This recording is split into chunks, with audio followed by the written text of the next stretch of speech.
चलिए बच्चों, अब हम लोग आगे के क्वेश्चन को समझते हैं, जो कि मैंने आप लोगों को पिछली क्लास में जो क्वेश्चन समझाए थे उनको आगे अपन बढ़ाते हैं। सबसे पहले आप लोगों को 4-5 बातें याद होनी चाहिए। आनुवांशिक पदार्थ किसे कहते हैं, एक क्वेश्चन मैं आपको समझा चुका हूँ। जिन बच्चों को नोट्स नहीं मिले हैं उन बच्चों को नोट्स मिल जाएंगे, और मैंने इसकी जो PDF फाइल है वो ग्रुप में भी डाल दी है। और अभी मैं जो बच्चों को, जो कुछ बच्चियों को नोट्स नहीं मिले उनको भी अभी मैं दे दूंगा, तब तक वो समझें, और चैप्टर 10 के भी मिल जाएंगे।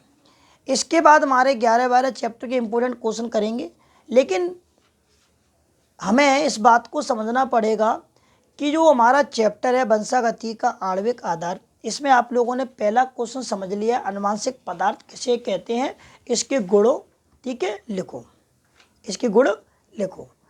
ये क्वेश्चन इंपॉर्टेंट नहीं है, पेपर में नहीं आएगा, लेकिन क्या होता है, चैप्टर को पढ़ने के लिए कुछ चीज़ों का बेस आना बहुत जरूरी है। समझ पा रहे हैं। अब हमारा जो अगला क्वेश्चन है बच्चों, वो है नाभिकीय अम्ल किसे कहते हैं, इसके प्रकारों के नाम लिखो। अब ये क्वेश्चन आपको आसान तरीके से समझ में आ जाएगा। जरा पढ़ो, जरा समझो, जरा देखो क्या लिखा है। नाभिकीय अम्ल, अच्छा जी बताओ, नाभिकीय अम्ल 2 प्रकार के होते हैं, बताओ कौन कौन से, DNA और RNA। मैंने आपको बहुत ही अच्छी तरीके से समझाया था, DNA और RNA। अच्छा, नाभिकीय अम्ल न्यूक्लियोटाइड के बहुलक होते हैं, मैंने आपको बताए थे न्यूक्लियोटाइड। अच्छा, न्यूक्लियोटाइड क्या होता है, एक नाइट्रोजनी 4 से मिलकर बना होता है, और एक पेंटो शर्करा चाहिए, और एक अपन को फॉस्फोरिक अम्ल चाहिए, और बहुत सारे न्यूक्लियोटाइड आपस में जुड़ते चले जाते हैं, और जो नाभिकीय अम्ल है DNA RNA उसका निर्माण करते हैं। इसलिए नाभिकीय अम्ल न्यूक्लियोटाइड के बहुलक होते हैं। क्या होते हैं, बहुलक, पॉलीमर। क्या बोलते हैं अपन, पॉलीमर। मतलब हमारे DNA RNA न्यूक्लियोटाइड से मिलकर बने होते हैं। समझ पा रहे हैं।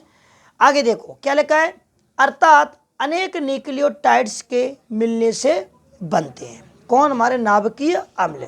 नाभिकीय अम्ल को न्यूक्लिक एसिड कहते हैं, ठीक है, इंग्लिश में, और इसलिए इन्हें पॉलीन्यूक्लियोटाइड्स कहते हैं। आपको मालूम है, क्योंकि पॉलीन्यूक्लियोटाइड्स ये जो शब्द है कैसे बना होगा, बहुत सारे न्यूक्लियोटाइड्स आपस में जुड़ते चले जाते हैं फॉस्फोडाइस्टर बंध के द्वारा। चलो आगे देखें। नाभिकीय अम्ल में carbon, hydrogen, oxygen, nitrogen, phosphorus से मिलकर बनते हैं। तो बताओ भैया, नाभिकीय अम्ल क्या से मिलकर बनते, बताओ, कार्बन, हाइड्रोजन, और भैया ऑक्सीजन, और बोलो नाइट्रोजन, और बोलो फॉस्फोरस। क्लियर है बात। आगे देखें, विभिन्न न्यूक्लियोटाइड्स आपस में कौन से बंध के द्वारा, कौन से बॉन्ड के द्वारा, बताओ जरा, फॉस्फोडाइस्टर बंध द्वारा, ठीक है, जुड़ते हैं। क्लियर। आगे देखिए, पॉलीन्यूक्लियोटाइड श्रृंखला बनाते हैं, और क्या बनाते हैं, पॉलीन्यूक्लियोटाइड श्रृंखला। श्रृंखला मतलब चेन। क्या बनाते हैं, पॉलीन्यूक्लियोटाइड श्रृंखला। श्रृंखला को इंग्लिश में क्या बोलते हैं, चेन। आगे देखें, अच्छा, पॉलीन्यूक्लियोटाइड श्रृंखला को ही नाभिकीय अम्ल कहते हैं। क्या कहते हैं भैया, नाभिकीय अम्ल कहते हैं, क्योंकि आपको होता है DNA में पॉलीन्यूक्लियोटाइड श्रृंखला, DNA के अंदर जो पॉलीन्यूक्लियोटाइड श्रृंखला होती हैं, पॉलीन्यूक्लियोटाइड जो चेन होती है वो कितनी होती है, 2। कितनी होती है, 2। और दोनों मैंने आपको बताई थी एंटी पैरेलल, प्रति समानांतर होती हैं। एक बताई थी 5 से 3, एक बताई थी 3 से 5, याद है। और इसकी वीडियो भी मैंने पिछली क्लास की डाल दी है, तो आप उसको भी देख लेना, समझ में आ जाएगा। आगे देखें, आपको मालूम होना चाहिए नाभिकीय अम्ल की खोज फ्रेडरिक माइचर, किसने की थी भैया, फ्रेडरिक माइचर नामक वैज्ञानिक ने की थी। जरा इसको और तरीके से समझते हैं, लाओ जरा देखो, जरा बोर्ड पे इधर देखो, बिल्कुल एक एक चीज समझ में आ जाएगी आपको। चलो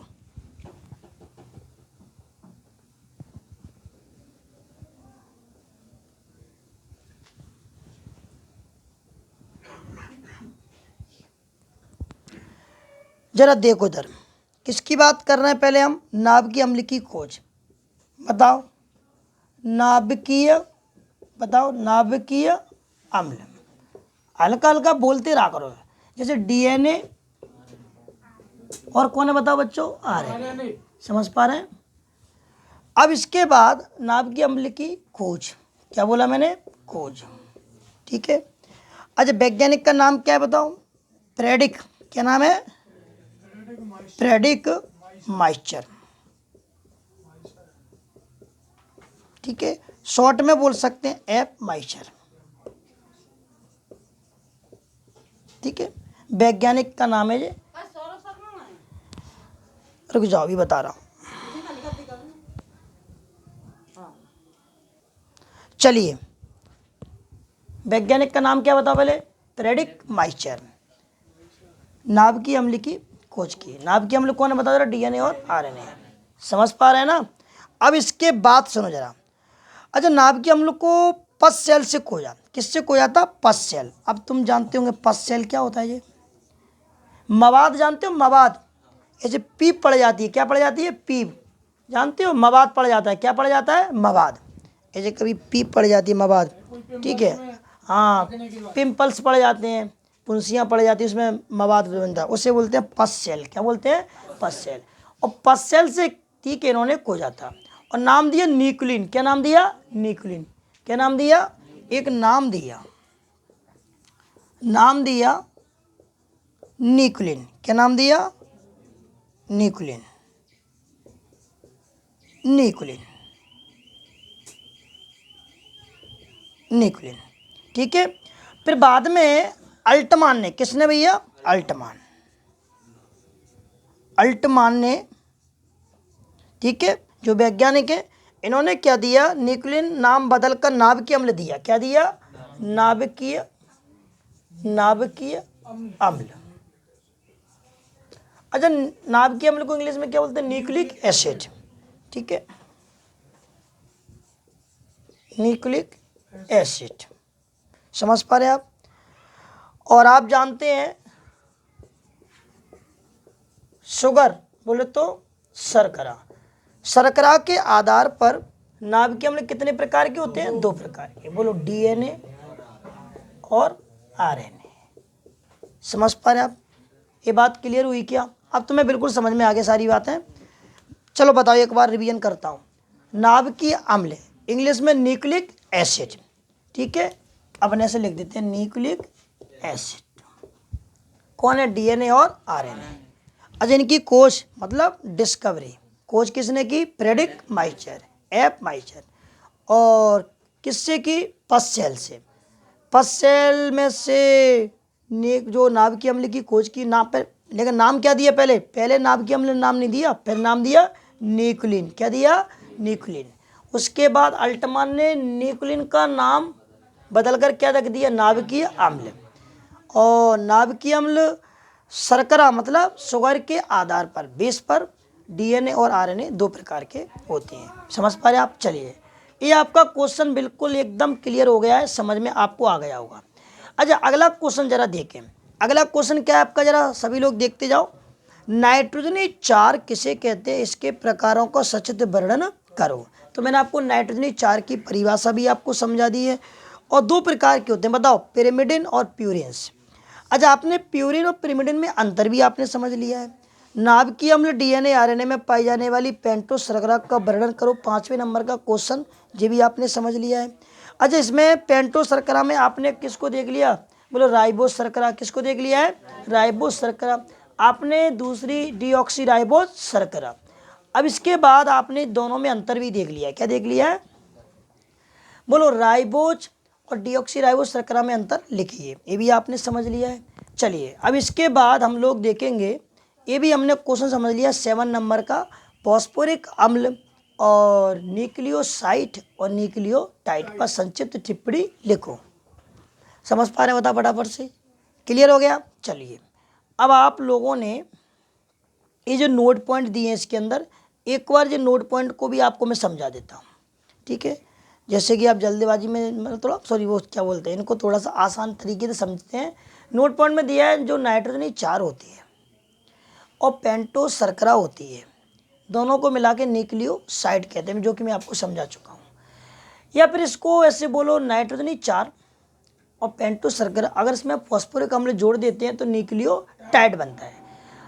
तीसरे नंबर का नोट पॉइंट क्या दिया है, न्यूक्लियोसाइड में अगर आपने फॉस्फोरिक अम्ल जोड़ दिया तो बन गया न्यूक्लियोटाइड, या न्यूक्लियोटाइड में से माइनस कर दो फॉस्फोरिक एसिड तो बन जाएगा न्यूक्लियोसाइड। क्या बन जाएगा, न्यूक्लियोसाइड। चलिए 5वें नंबर के नोट पॉइंट में जरा दोनों को देखो जरा, क्या लिखा है, नाइट्रोजनी चारकों के आधार पर जो नाइट्रोजनी बेस होते हैं उनके बेस पर न्यूक्लियोसाइड और न्यूक्लियोटाइड के टाइप, तो न्यूक्लियोसाइड और न्यूक्लियोटाइड, क्या बोला, न्यूक्लियोसाइड और न्यूक्लियोटाइड के टाइप नाइट्रोजनी बेस के, ठीक है, नाइट्रोजनी बेस के बेसिस पर, समझ पा रहे हैं। तो जरा पहले हम ये देखेंगे कि न्यूक्लियोसाइड और न्यूक्लियोटाइड कैसे कैसे बनते हैं, उनके नाम कैसे पड़ते हैं, जरा सुनो। सबसे पहले नाइट्रोजन 4 दिया है, सामने आप स्क्रीन पे देख रहे हैं एडेनिन, कौन दिया है, एडेनिन। अगर हम एडेनिन उसमें पेंटो शुगर को जोड़ दें, किसको जोड़ दें, पेंटो शुगर को, जरा बोर्ड पे भी देखते जाएं आप, देखो जरा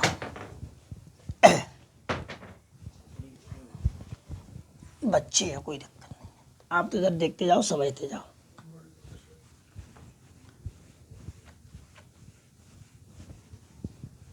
इधर देखिए, ये है एडेनिन और ये पेंटोस शर्करा, लेकिन ये नाइट्रोजनी 4 है, नाइट्रोजनी बेस है, ये क्या है, ये नाइट्रोजनी बेस, नाइट्रोजनी 4, ये पेंटोस शर्करा है, वही समझ पा रहे हैं बात को, चाहे वो डीएनए की हो चाहे वो आरएनए की हो, ध्यान रखना इस बात को आप।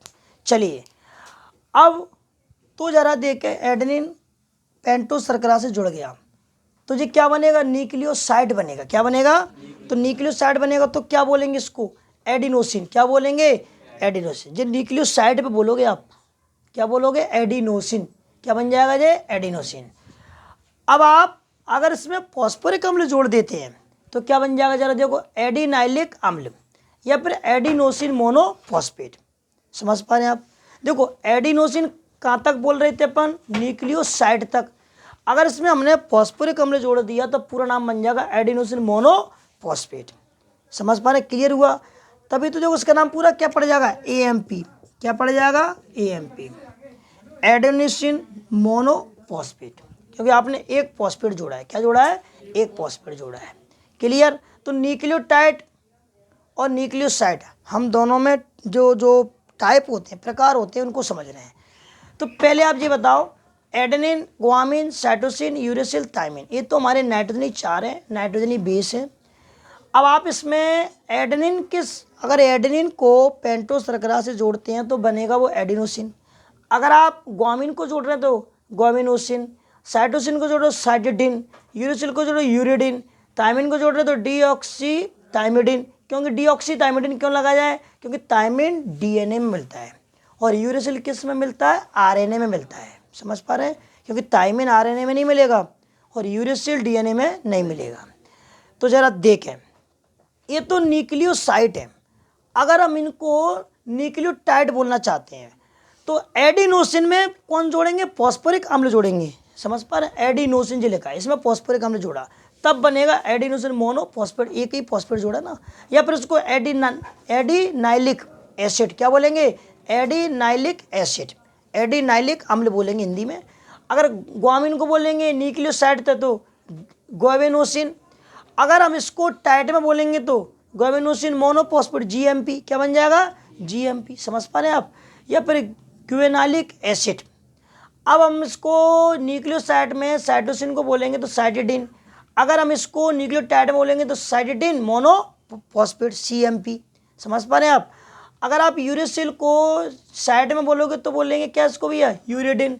अगर अब आपको मालूम है न्यूक्लियोटाइड साइडी, क्या बोला, साइडिटाइलिक अम्ल या साइडिनिन, क्या बोलेंगे, साइडिटिन मोनोफॉस्फेट, समझ नहीं, ये नहीं है तो क्या बस उसका है साइटोसिन का, किसका है वो, साइटोसिन का। और यूरेसिल का क्या दिया है, यूरिडिन, क्या है, यूरिडिन, या यूरिडाइलिक अम्ल या बोलेंगे यूरिडिन मोनोफॉस्फेट, लेकिन ध्यान रखना ये केवल किस्म होता है आरएनए में। अगर हम थायमिन की बोलेंगे तो साइट में तो डीऑक्सी थायमिडिन, और डीएनए में बोलेंगे तो क्या बोलेंगे, डीऑक्सी थायमिडिन मोनोफॉस्फेट, डीटीएमपी, क्या बोलेंगे, डीटीएमपी, समझ पा रहे हैं आप। तो इस प्रकार से ये पूरा सिस्टम है, क्लियर हुआ कि नहीं हुआ, जो बताओ। ऐसा तो नहीं है कि मतलब दिक्कत हो गई हो, प्रॉब्लम आ रही है क्या, बताओ, बोलो बोलो, क्लियर हो गया ना। चलो अब इसके बाद आप जो देख रहे हैं इसमें एक न्यूक्लियोटाइड के कार्य ये दिए, एक क्वेश्चन भी आप समझ चुके हैं। पॉलीन्यूक्लियोटाइड किसे कहते हैं ये भी आपको मैं समझा चुका हूँ। तो सबसे पहले अब हम लोग जो क्वेश्चन पढ़ने जा रहे हैं उसको ज़रा ध्यान से सुने, समझ गए, वेरी इंपॉर्टेंट क्वेश्चन है। क्वेश्चन का नाम है डीएनए की परिभाषा लिखिए। क्वेश्चन का नाम क्या है, डीएनए की परिभाषा लिखिए, समझ गए। मतलब आपको डीएनए की डेफिनेशन को डिस्क्राइब करना है, राइट करना है, लिखना है। डीएनए का पूरा नाम बताओ, डीऑक्सीराइबोन्यूक्लिक एसिड। क्या नाम है, डीऑक्सीराइबोन्यूक्लिक एसिड। जरा पढ़ें क्या लिखा है, यह अत्यधिक महत्वपूर्ण बड़ा जैव अणु है। बड़ा मतलब होता है लार्ज, जैव अणु है क्योंकि डीएनए जीवित कोशिका के केंद्रक में पाया जाता है, समझ रहे हैं। क्योंकि डीएनए कोई वो नहीं है, कोई कैसे कोई जीवित नहीं होता डीएनए, लेकिन वो किसी जीवित कोशिका में मिलता है, लिविंग सेल, जीवित कोशिका में पाया जाता है, इसलिए इसको जैव अणु बोलते हैं। क्या बोलते हैं, जैव अणु। तो ये बायो मैक्रोमोलिक्यूल है, बड़ा जैव अणु है जो जीवित की कोशिका में पाया जाता है, लिविंग सेल में पाया जाता है। यह आनुवांशिक सूचनाओं को मतलब जेनेटिक इंफॉर्मेशन को एक पीढ़ी से दूसरी पीढ़ी तक ले जाने का कार्य करता है, मतलब एक जनरेशन से लेके दूसरी जनरेशन में ट्रांसफ़र करता है। यह कुछ विषाणुओं मतलब सम वायरस, HIV, TMB आदि को छोड़कर शेष सभी जीवों की कोशिका में पाया जाता है। HIV और TMB ये दो वायरस हैं। HIV का पूरा नाम क्या है, human immunodeficiency virus. AIDS का वायरस है HIV। और जो TMB वायरस है, टोबैको मोजेक वायरस, ये वायरस तंबाकू की पत्तियों को खराब कर देता है, ध्यान रखना। तो HIV वायरस जो है और जो TMB वायरस जो है, इनमें आनुवांशिक पदार्थ RNA होता है। कौन होता है, RNA होता है, ध्यान रखना इस बात को। आपको मालूम होना चाहिए कि जो TMB वायरस है, HIV वायरस है, इसमें आनुवांशिक पदार्थ जेनेटिक मटेरियल DNA नहीं होता, RNA होता है, समझ गए। और वैसे सभी जीवों की कोशिकाओं में जो ऑल लिविंग ऑर्गेनिजम्स हैं, इन सब में कौन मिलेगा, DNA। आगे देखें, DNA डीऑक्सीराइबोन्यूक्लियोटाइड्स का बहुलक होता है। देखो अब हम DNA पढ़ रहे हैं, क्या पढ़ रहे हैं, DNA। तो आपको मालूम होना चाहिए कि न्यूक्लियोटाइड तो एक कॉमन शब्द है, समझ रहे हैं बात को। RNA भी न्यूक्लियोटाइड से बना है, DNA भी न्यूक्लियोटाइड से बना है, लेकिन ध्यान रखना अगर DNA की बात करें तो डीऑक्सीराइबोन्यूक्लियोटाइड बोलेंगे। तो बताओ DNA की जो इकाई है, यूनिट है, वो कौन है, डीऑक्सीराइबोन्यूक्लियोटाइड। अगर RNA की बोलते तो क्या बोलते, RNA की बोलेंगे तो क्या बोलेंगे, बोलो राइबोन्यूक्लियोटाइड, समझ रहे बात को। चलिए आगे देखें। अच्छा, प्रत्येक डीऑक्सीराइबोन्यूक्लियोटाइड अणु 3 छोटे छोटे अणुओं से मिलकर बनता है। मतलब उनका कहना यह है कि जो डीऑक्सीराइबोन्यूक्लियोटाइड अणु है, मॉलिक्यूल है, वो 3 मतलब 3, ठीक है, छोटे छोटे अणु होते हैं। कौन कौन से बताओ जरा, नाइट्रोजनी 4 जिसे नाइट्रोजनी बेस कहते हैं, पेंटो शुगर, पेंटो शर्करा कहते हैं, और एक होता है फॉस्फोरिक एसिड, बोले फॉस्फोरिक अम्ल कहते हैं, ठीक है, जिनमें एक नाइट्रोजनी 4 होता है, जैसे कि एडेनिन, गुआनिन, थायमिन और कौन है भैया, साइटोसिन। और एक डीऑक्सीराइबो शर्करा होती है, और आपको मालूम है एक फॉस्फोरिक अम्ल होता है। और DNA में यूरेसिल नामक नाइट्रोजनी 4, जो यूरेसिल नाइट्रोजनी बेस होता है वो एब्सेंट होता है। राइबो शर्करा नहीं पाई जाती है। आपको मालूम है जो राइबो शुगर है, राइबो शर्करा है, वो भी DNA में नहीं पाई जाती है। जरा एक बार बोर्ड पे जरा मैं आपको क्लियर करता हूँ सारी बातें, इधर देखो जरा सुने। सबसे पहले आपको मालूम है ये पेंटो शर्करा है, और पेंटो शर्करा है C5H10O4, किसकी है, DNA की। यहाँ हमने ले लिया एडेनिन, कोई नाइट्रोजनी 4 एक चाहिए, और यहाँ हमने ले लिया फॉस्फोरिक एसिड, जिससे इसका फॉर्मूला क्या है, H3PO4। और यहाँ पे और भी जोड़ सकते हैं, एडेनिन जोड़ दो, गुआनिन जोड़ दो, है, अगर आप थायमिन जोड़ दो, अगर आप साइटोसिन जोड़ दो, आपको जो पसंद है वो जोड़ो। 3 हो गए, यही बन गया न्यूक्लियोटाइड। टाइट। अब डीएनए की पढ़ रहे हैं तो क्या बोलेंगे, डीऑक्सी राइबो न्यूक्लियोटाइड। समझ रहे हैं, इस पूरे को क्या बोलेंगे, डीऑक्सी राइबो न्यूक्लियोटाइड। 3 छोटे छोटे अणु कौन है, जो 3 स्मॉल मॉलिक्यूल है वो कौन कौन है, फॉस्फोरिक एसिड, पेंटोस शुगर और नाइट्रोजनी बेस। समझ पा रहे हैं। इस प्रकार से हम कह सकते हैं कि जो डीएनए है उसमें यूरेसिल तो मिलता ही नहीं है, ठीक है, और राइबो शर्करा भी नहीं पाई जाती है। और ध्यान रखना, HIV वायरस और TMB वायरस, इनमें आनुवांशिक पदार्थ होता है RNA। कौन होता है, RNA। इनमें DNA नहीं पाया जाता है।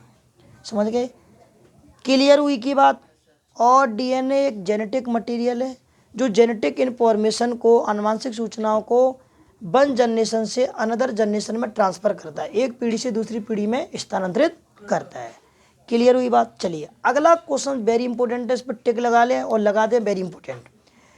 और मैंने आपको इसमें एक बात और बताई कि डीएनए कैसा मॉलिक्यूल है, वृहद जैव अणु है। कैसा है, वृहद जैव अणु, बड़ा जैव अणु है, बायो मैक्रो मॉलिक्यूल है। चलिए, और जीवित कोशिका मिलता है, लिविंग सेल में पाया जाता है। आगे देखें, अगला क्वेश्चन जो हमारा है वो ये है, डीएनए की आणविक संरचना, ठीक है, आणविक संरचना चित्र सहित समझाइए। जो डीएनए की जो मॉलिक्यूलर स्ट्रक्चर है उसको डायग्राम के साथ उसको अपन को डिस्क्राइब करना है। क्वेश्चन को समझें, डीएनए की जो मॉलिक्यूलर स्ट्रक्चर है उसको डायग्राम के साथ आपको डिस्क्राइब करना है। और डीएनए की जो मॉलिक्यूलर स्ट्रक्चर है, आणविक संरचना है, इसको वाटसन क्रिक ने, ठीक है, प्रपोज किया था, प्रतिपादित किया था, समझाया था। इसलिए इसको वाटसन क्रिक का मॉडल भी कहते हैं। क्या कहते हैं, वाटसन क्रिक का मॉडल कहते हैं। वैज्ञानिक हैं 2, वाटसन और क्रिक, ठीक है। वाटसन क्रिक ने डीएनए की जो आणविक संरचना है, मॉलिक्यूलर स्ट्रक्चर है, ठीक है, और ये या फिर डीएनए की डबल हेलिक्स संरचना, क्या बोलेंगे, क्योंकि डीएनए में 2 स्ट्रैंड होते हैं। कितने स्ट्रैंड होते हैं, 2, तो किसी भी नाम से आ सकता है। डीएनए की आणविक संरचना चित्र सहित समझाइए, मतलब डीएनए की मॉलिक्यूलर स्ट्रक्चर को डायग्राम्स के द्वारा, ठीक है, डिस्क्राइब करो, या फिर इसके नाम से भी आ सकता है वाटसन क्रिक संरचना चित्र सहित समझाइए। मतलब वाटसन क्रिक की जो स्ट्रक्चर है उसको डायग्राम के साथ डिस्क्राइब कीजिए। तो अब हम डीएनए की संरचना को समझते हैं। चलिए, वेरी इंपॉर्टेंट क्वेश्चन है, 4 या 5 नंबर में तो आएगा ही आएगा। समझ पा रहे हैं। चलिए, बिल्कुल आ चुका है पेपर में ये। चलिए, एक बार मैं आपको थोड़ा सा इनके बारे में समझा दूँ, कि आपको वैसे समझ में नहीं आ रहे होंगे तो एक बार देख लो, 2 मिनट का काम है। ये नाइट्रोजनी बेस, नाइट्रोजनी क्षार, ठीक है, न्यूक्लियोसाइड इंग्लिश में भी यही कहते हैं, हिंदी में भी यही बोलते हैं, न्यूक्लियोटाइड, हिंदी में भी यही, इंग्लिश में भी यही। अच्छा, न्यूक्लियोसाइड के लिए 2 चीज़ चाहिए, नाइट्रोजनी बेस और पेंटोस शुगर, मतलब नाइट्रोजनी क्षार और पेंटोस शर्करा। अब आपको मालूम है कि न्यूक्लियोसाइड आरएनए में भी बनते हैं और डीएनए में बनते हैं, न्यूक्लियोटाइड डीएनए के भी होते हैं, आरएनए के भी होते हैं। ये नाइट्रोजनी बेस है, नाइट्रोजनी क्षार। बोलो कौन कौन है, पहले याद करो, adenine, guanine, cytosine, uracil, thymine. Hindi में लिखे, इंग्लिश में भी ये रहते हैं और नोट्स में दिए, ठीक है, जिनकी सिंबल है। समझ पा रहे हैं आप। अब अगर हम इस नाइट्रोजनी क्षार को, नाइट्रोजनी बेस को पेंटोस शर्करा, ठीक है, मतलब जो पेंटोस शुगर है उसके साथ जोड़ दो, तो आपको मालूम है वो न्यूक्लियोसाइड बनता है।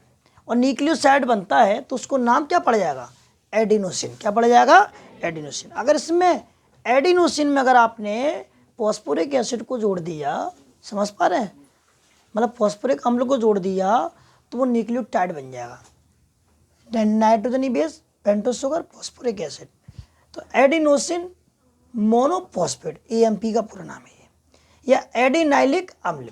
जे अपन टाइट में बोलेंगे और साइड में बोलेंगे तो एडिनोसिन बोलेंगे। समझ पा रहे हैं। अब इसमें आ जाओ, ग्वामिन, साइड में बोलेंगे तो गुएनोसिन। समझ पा रहे हैं। और जो बच्चे इंग्लिश मीडियम के वो नोट पॉइंट में दिए, वहाँ से पढ़ लेना, ठीक है। चलो इधर देखो, अगर टाइट में बोलेंगे तो गुवेनाइलिक अम्ल या गुवेनोसिन मोनोफॉस्फेट, GMP का पूरा नाम है ये। समझ पा रहे हैं आप।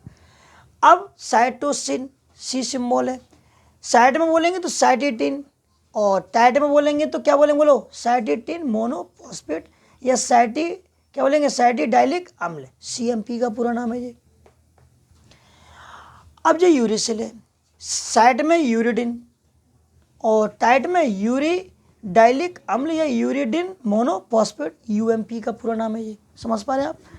अब अगर हम थायमिन, अब थायमिन क्या DNA में होता है, किस में होता है, DNA में, तो डीऑक्सी थायमिडिन, समझ रहे हैं।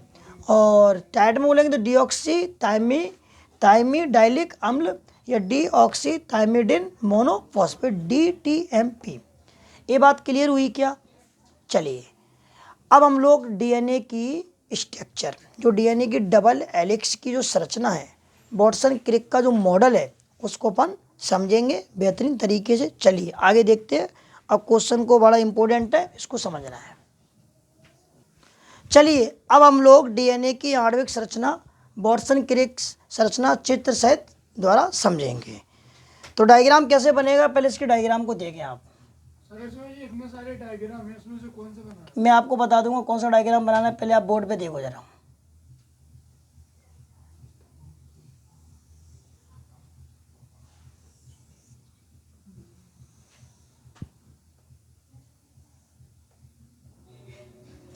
चलिए समझना है, वैसे तो डायग्राम नोट्स में दिया है और अपने हिसाब से बनाना, डायग्राम को अपने से समझ रहे हैं। चलो लाओ।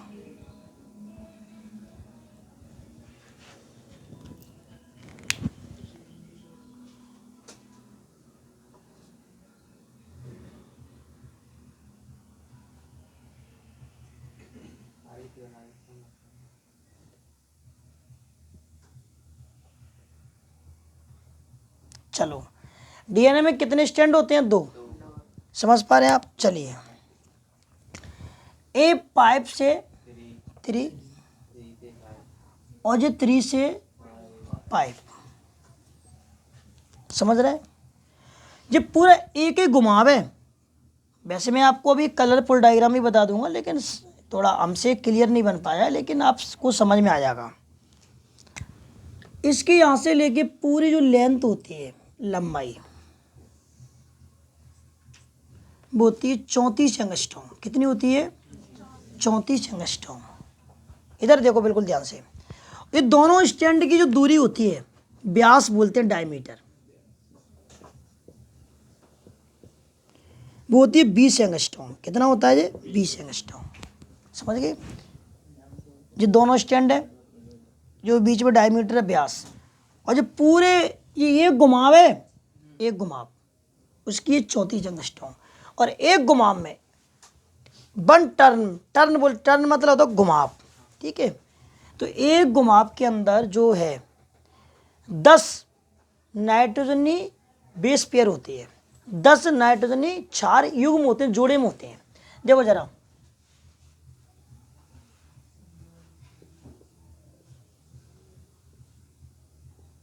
ऐसे एक जो हो गया,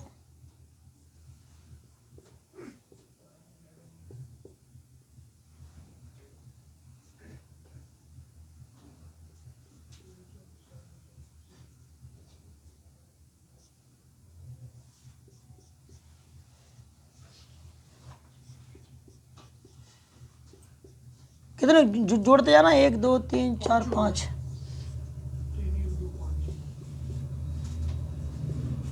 6 का है।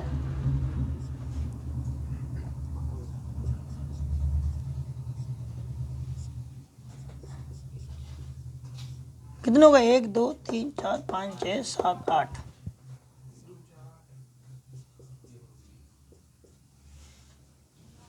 एक यहाँ बना दो। कितने हो गए, 10 हो गए शायद, ठीक है। और इनको क्या बोलते हैं अपन, 4 युग्म। क्या बोलेंगे, 4 युग्म। अभी बता रहा हूँ। इंग्लिश में बेस पेयर, क्या बोलते हैं, बेस पेयर। 4 युग्म, ये जोड़ा ही तो है। देखो ध्यान से, ये जोड़ा ही तो है, जोड़ा क्या है ये, जोड़ा, बेस पेयर, ठीक है। एक टर्न में बोल रहा है, एक टर्न में, एक घुमाव के अंदर, बस, ठीक है। अब देखो जरा इधर, इधर देखो पहले इधर, इन दो नाइट्रोजनी चारों के बीच में जो डिस्टेंस होती है, इनके बीच में वो होती है 10 का भाग दे देना इसमें। ऐसे अगर आप 34 में 10 का भाग देंगे तो आ जाएगा 3-4 एंगस्ट्रॉम आ जाएगा। मैथ बहुत डेंजर है मेरा, इधर आ जाओ, समझ गए। चलो अब आप देखो जरा, अच्छा इस स्टैंडों के नाम मैंने बताए थे, शुगर, फॉस्फेट, बैक बोन, सही लिखा है ना, स्पेलिंग देख लेना, बैक बोन सही है ना। इधर देखो जरा पहले, अच्छा इसको शुगर फॉस्फेट बैकबोन क्यों बोला? बैकबोन मतलब रीढ़ की हड्डी, क्योंकि इसके अंदर क्या होता है, पेंटोस शर्करा होती है, पेंटोस शुगर, और फॉस्फोरिक एसिड होता है, फॉस्फोरिक अम्ल, और बीच में कौन होते हैं, नाइट्रोजनी क्षार। समझ पा रहे हैं, नाइट्रोजनी क्षार बोले तो नाइट्रोजनी बेस। अच्छा इनके बीच में जो है ये कौन है, हाइड्रोजन बॉन्ड, कौन है ये, हाइड्रोजन बॉन्ड है ये। आपको एक मालूम है, इधर देखो जरा, एडेनिन जुड़ता है थायमिन से, और थायमिन जुड़ता है एडेनिन से, ग्वामिन जुड़ता है साइटोसिन से, साइटोसिन जुड़ता है ग्वामिन से। ये डीएनए के अंदर हम पढ़ते हैं, ये मैंने किया है।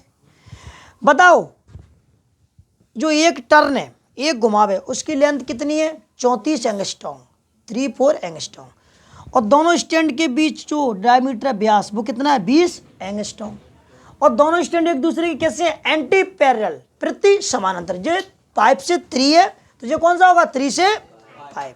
बोलो क्लियर, बोलो एडेनिन और थायमिन के बीच में कितने हाइड्रोजन बंध हैं, 2, और ग्वामिन और साइटोसिन के बीच में कितने हाइड्रोजन बंध हैं, 3। अच्छा नाइट्रोजनी जो 4 होते हैं, नाइट्रोजनी बेस होते हैं, वो कहाँ होते हैं, बीच में, कहाँ होते हैं, बीच में। और जो शुगर और फॉस्फोरिक एसिड होता है वो जो रीढ़ की हड्डी में है, बैकबोन के अंदर, तभी तो नाम पड़ेगा शुगर फॉस्फेट बैकबोन। अब इसमें बच्चों 2 वो बन जाते हैं, ग्रो मतलब होती है खांच, क्या बन जाती है, खांच, जो कि डायग्राम में इसमें मैंने अभी बताऊंगा, जो कि आपके उस डायग्राम में दिया है। तो जरा एक बार पढ़ें, मैं लिख देता हूँ। एक बनती है माइनर गिरो, एक बनती है मेजर गिरो, समझ पा रहे हैं। तो बताओ अपन लिख देते हैं इधर, ऐसे लिख देते हैं, इसका नाम क्या है, माइनर गिरो। क्या नाम है, माइनर गिरो। गिरो मतलब होता है खांच, और ये होती है मेजर गिरो। कौन सी होती है, मेजर गिरो, मेजर गिरो। अभी मैं आपको कलरफुल डायग्राम बता दूंगा, मेजर गिरो। चलिए ये बात क्लियर हुई, क्या बताओ पहले। और जो ये क्या बोला मैंने, बेस पेयर, बेस पेयर समझ गए ना, बेस पेयर समझ गए ना जी, 4 को मुझे जोड़ा है, समझ गए। चलिए तो आप ये बताइए, इसमें एक चीज़ और, आप एक चीज़ समझेंगे, एक सेंट्रल एक्सिस होती है, क्या होती है, सेंट्रल एक्सिस, केंद्रीय अक्ष, क्या बोलते हैं, वो इसके बीच में होती है। अपन इस डायग्राम में दिखाना नहीं चाह रहे हैं। एक बुक है शिवलाल की, उसमें डीएनए दिया है, उसके अंदर दिया है वो अभी आपको बता दूंगा, क्योंकि जो टर्न हो रहा है, ठीक है, जो घूमता है उसी के बीच में से घूमता है ऐसे करके ये, ठीक है। आप गूगल के डायग्राम पे देखो, चाहे बुक में देखो, चाहे वो आप नोट्स में देखो, उनमें नहीं दी। वो एक काल्पनिक होती है, कैसी होती है, काल्पनिक, काल्पनिक होती है, कैसी होती है, काल्पनिक। इसे सेंट्रल एक्सिस बोलते हैं, केंद्रीय अक्ष बोलते हैं। फिर भी मैं बना देता हूँ, ठीक है। देखो जरा, आप लोगों को नहीं बनाना है, बीच में से आती है ऐसी बिल्कुल ये, ठीक है। नहीं, आपको उससे बोलते हैं सेंट्रल एक्सिस, क्या बोलते हैं, सेंट्रल एक्सिस, केंद्रीय अक्ष, क्या बोलेंगे केंद्रीय अक्ष बोलेंगे। क्लियर। तो ये डीएनए की संरचना है। अब मैं आपको जरा क्लियर कर देता हूँ इसमें। अच्छा जी, ये जो 2 स्टैंड है, डीएनए में कितने स्टैंड हैं, 2, 1 और ये 2। अच्छा इन स्टैंडों के नाम लिख देता हूँ यहाँ पे। इस स्टैंड का नाम है, बोलो डी ऑक्सी, क्या बोलेंगे, deoxy ribo polynucleotide, deoxy ribo, क्या बोलेंगे, डीऑक्सी राइबो पॉलीन्यूक्लियोटाइड।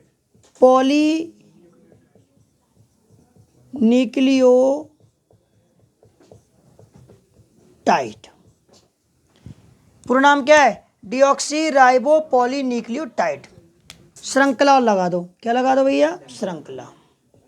या सूत्र लगा दो, इंग्लिश में स्टैंड। तो इंग्लिश में क्या बोलेंगे, डीऑक्सी राइबो पॉलीन्यूक्लियोटाइड। क्या बोलेंगे, डीऑक्सी राइबो पॉलीन्यूक्लियोटाइड स्टैंड या चेन। हिंदी में तो लिखा ही है डीऑक्सी राइबो पॉलीन्यूक्लियोटाइड श्रृंखला या सूत्र। दो होते हैं, मतलब इनमें बहुत सारे न्यूक्लियोटाइड होंगे जो कि फॉस्फोडाइस्टर बंध के द्वारा जुड़े होंगे। तो जरा एक बार मैं आपको रिवीजन करता हूँ, चलो लाओ सभी लोग जरा ध्यान से सुने, देखो डायग्राम में अभी आपको क्लियर हो जाएगा। बोलो, डीएनए की आणविक संरचना समझाने के लिए वाटसन क्रिक ने सन 1953 में डीएनए का द्विकुंडलीय मॉडल दिया था, मतलब double helix model of DNA को प्रपोज किया था। इस मॉडल के अनुसार, according to in this model, ठीक है, इस मॉडल के अनुसार इधर देखो, डीएनए के प्रत्येक अणु में 2 पॉलीन्यूक्लियोटाइड चेन होती हैं या श्रृंखलाएं होती हैं, 1 और 2। समझ पा रहे हैं। डीएनए अणु की दोनों पॉलीन्यूक्लियोटाइड श्रृंखलाएं, ठीक है, घुमावदार सीढ़ी की तरह, घुमावदार सीढ़ी की तरह, ठीक है, एक केंद्रीय अक्ष, जरी केंद्रीय अक्ष जिसे अपने काल्पनिक बोला, क्या बोला, काल्पनिक, कि अक्ष के चारों तरफ कुंडलित रहती है। मतलब इस जो सेंट्रल एक्सिस है, केंद्रीय अक्ष है, तो ये दोनों जो क्या बोला, पॉलीन्यूक्लियोटाइड श्रृंखला होती है, इसी से लिपटी रहती है, मतलब ऐसे घूमती रहती हैं। समझ बात को। तो क्या बोला, डीएनए अणु की दोनों पॉलीन्यूक्लियोटाइड श्रृंखला घुमावदार सीढ़ी की तरह एक केंद्रीय अक्ष के चारों तरफ कुंडलित रहती हैं। समझ गए। अगला, डीएनए अणु की दोनों पॉलीन्यूक्लियोटाइड श्रृंखलाएं आपस में प्रति समानांतर होती है, एंटी पैरेलल। ये 5 से 3 है तो 3 से 5। अब लिखा है एक ही दिशा में 5 से 3, दूसरा क्या, दूसरी दिशा क्या, 3 से 5। अगला क्या दिया है, डीएनए अणु की दोनों पॉलीन्यूक्लियोटाइड श्रृंखला आपस में हाइड्रोजन बंधों द्वारा जुड़ी रहती हैं, क्योंकि जो नाइट्रोजन बेस होते हैं उनके बीच में क्या होते हैं, हाइड्रोजन बॉन्ड। अच्छा, अणु में एडेनिन हमेशा थायमिन से 2 हाइड्रोजन बॉन्ड द्वारा और साइटोसिन हमेशा ग्वामिन से 3 हाइड्रोजन बॉन्ड द्वारा जुड़ा रहता है। डीएनए अणु में 2 नाइट्रोजनी 4 युग्म के बीच कितनी वो होती है, दूरी बता जरा, लिखा है 3-4 एंगस्ट्रॉम, और नैनोमीटर में भी लिख सकते हैं अपन, ठीक है। अच्छा, डीएनए के एक अणु, मतलब वो डीएनए के एक कुंडल को हेलिक्स भी बोलते हैं, चक्र भी कहते हैं, टर्न भी कहते हैं। इसकी बात कर रहा है पूरे जी, ठीक है। तो 10 नाइट्रोजनी 4 युग्म होते हैं, मतलब 10 नाइट्रोजनी बेस पेयर प्रेजेंट होते हैं, मैंने आपको बनाया है। इसलिए डीएनए के हर घुमाव की लंबाई, जो डीएनए के अंदर जो ईच टर्न है, प्रत्येक घुमाव है, उसकी लंबाई कितनी होगी, 34 एंगस्ट्रॉम। अच्छा, डीएनए अणु का व्यास, डायमीटर, दोनों पॉलीन्यूक्लियोटाइड श्रृंखलाओं के बीच की दूरी कितनी है, 20 एंगस्ट्रॉम होती है। यह डीएनए के अणु की संरचना का सबसे अधिक मान्य सिद्धांत है। ठीक है बच्चों, ये मैंने आपको बता दिया, यहाँ तक ही आपको टिक कर लो पहले आप, मान्य सिद्धांत तक, ठीक है। अब इसके बाद सुनो जो क्या लिखा है इसमें, MHF विल्किंस और रोजेलिन ई फ्रैंकलिन ने सन 1953 में एक्सरे क्रिस्टलोग्राफी तकनीक द्वारा इस मॉडल की पुष्टि की थी। इस कार्य के लिए वाटसन क्रिक और विल्किंस को सम्मिलित रूप से सन 1962 में शरीर क्रिया विज्ञान और चिकित्सा के क्षेत्र में नोबेल पुरस्कार से सम्मानित किया गया था। वाटसन एवं क्रिक द्वारा प्रस्तावित डीएनए की उपयुक्त संरचना, कौन सा डीएनए है, बी डीएनए। ये डीएनए कौन सा है, अभी आपको पढ़ाऊंगा, ए डीएनए, जेड डीएनए, जो बी डीएनए, कौन सा डीएनए है, बी डीएनए, ठीक है। और राइट हैंड दक्षिणावर्ती कुंडलों वाले इस डीएनए की एक चक्र की लंबाई कितनी, 34 एंगस्ट्रॉम, कितनी है, 34 एंगस्ट्रॉम। इसमें 10 4 जोड़े पाए जाते हैं, मतलब 10 बेस पेयर पाए जाते हैं। तो बताओ जो राइट हैंड घूमते हैं, क्या घूमते हैं जो राइट हैंड। ये बात आपके सामने क्लियर हुई है कि नहीं हुई, ये बताओ फटाफट से पहले बताइए। चलिए इस डायग्राम को देखो जरा आप, इसमें जो आपके एनसीईआरटी का डायग्राम है ये, और आपके नोट्स में भी ये डायग्राम दिया है, ठीक है। बेस पेयर, ठीक है, ये क्या है, बेस पेयर, जिसे अपन 4 युग्म कह रहे हैं, ठीक है। ये डायग्राम है, अपन ने तो बहुत कुछ बताया था। और ये एडेनिन का कलर है, ये थायमिन का है, जो ग्वामिन का है, और साइटोसिन का है। यहाँ पे क्या लिखा है देखो, ये शुगर फॉस्फेट बैक बॉन्ड। समझ पा रहे हैं आप। चलिए अब मैं आपको थोड़ा एक चीज़ और बता रहा हूँ जो कि मतलब इम्पोर्टेंट रह गई है। चलिए अब इस डायग्राम को देखो जरा, जो मैंने बनाया वो ये वाला डायग्राम है। देखो आप डीएनए को देखो पहले, इसमें आपको ये क्या दिख रही है, सेंट्रल एक्सिस, जिसे मैंने केंद्रीय अक्ष बोला था। देखो मैंने आपको बताया था जो 4 युग्म होते हैं, ठीक है, बेस पेयर होते हैं, नाइट्रोजन 4 होते हैं, उनके बीच में जो लेंथ है वो 3-4 एंगस्ट्रॉम। और जो पूरे एक टर्न ऐसा होता है, देखो डायग्राम ये है सही, ठीक है, जो अपन ने वो केवल उससे समझ में आ जाएगा। देखो जी पूरा कितना है 34 एंगस्ट्रॉम, 34 एंगस्ट्रॉम, कितना है 34। और जब मैंने ये तुम्हें ग्रो बताने, देखो यहाँ पे छोटी है तो माइनर ग्रो, और जो बड़ी बन गई उसे क्या बोलते हैं मेजर ग्रो। मेजर मतलब बड़ा और माइनर मतलब छोटा। एक बात और देखो, मैंने बोला जो स्टैंड के बीच में क्या होता है, sugar phosphoric acid, sugar phosphoric acid, sugar phosphoric acid, sugar, समझ रहे बात को। तो उसको अपना नाम क्या दिया था, शुगर फॉस्फेट बैकबोन। और बीच में कौन है, नाइट्रोजनी 4, नाइट्रोजनी 20, समझ रहे बात को। देखो जी देख रहे हैं क्या, क्लियर हुआ क्या बताओ। और ये देखो उसका डायमीटर है, देखो जी क्या है ये डायमीटर 20 एंगस्ट्रॉम। तो आप लोगों को बिल्कुल क्लियर हो गया बात, बताओ समझ पाए कि नहीं समझ पाए। चलो तो आज के लिए इतना ही बहुत है, अगर कल हम और आगे का पढ़ेंगे, आरएनए पढ़ेंगे, ठीक है।